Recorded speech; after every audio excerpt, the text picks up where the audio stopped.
गांव के पास एक खूबसूरत झील थी, जिसके बारे में गांव वाले कहते थे कि झील के पार एक अदृश्य दुनिया है, जहां जाने वालों का कभी लौटना नहीं होता।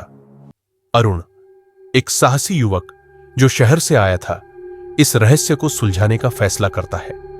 वह एक सुबह झील के किनारे पहुंचता है, जहां हर कोई उसे चेतावनी देता है कि वह झील के पार न जाए। लेकिन अरुण अपनी जिज्ञासा को रोक नहीं पाता और नाव किराए पर लेकर झील के पार पहुंचता है। वहां एक वीरान टापू होता है। जब वह टापू के करीब पहुंचा तो उसके मन में हलचल और बढ़ गई। उसने कदम बढ़ाए और जमीन पर पैर रखा। टापू का दृश्य बिल्कुल अलग था। सब कुछ सुस्त और सन्नाटा था। यहां कोई नहीं था, सिर्फ कुछ पुरानी और टूटी हुई झोपड़ियां और बेजान पेड़ थे। उसे यह स्थान एक खाली और वीरान दुनिया जैसा लगा। जैसे ही वह टापू पर आगे बढ़ा, उसे एक अजीब सी आवाज सुनाई दी। कोई चुपके से उसे पुकार रहा था। अरुण ने मुड़कर देखा, लेकिन कोई नहीं था।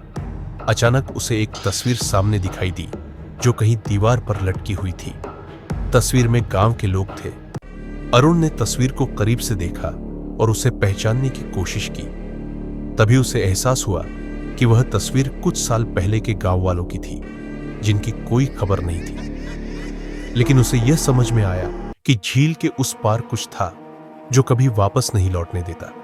उसने महसूस किया कि उसकी ही तरह अन्य लोग भी यहां आए होंगे, और अब वे सिर्फ एक याद बन गए थे जो समय के साथ मिट गई थी। वह इस रहस्य को सुलझाने की बजाय खुद को उस रहस्यमयी संसार का हिस्सा बना चुका था। वह लौट नहीं पाया। झील के पार का रहस्य अब भी अनसुलझा था, लेकिन अरुण का नाम उन अजनबी चेहरों के साथ उस झील के किनारे गूंजता रहेगा।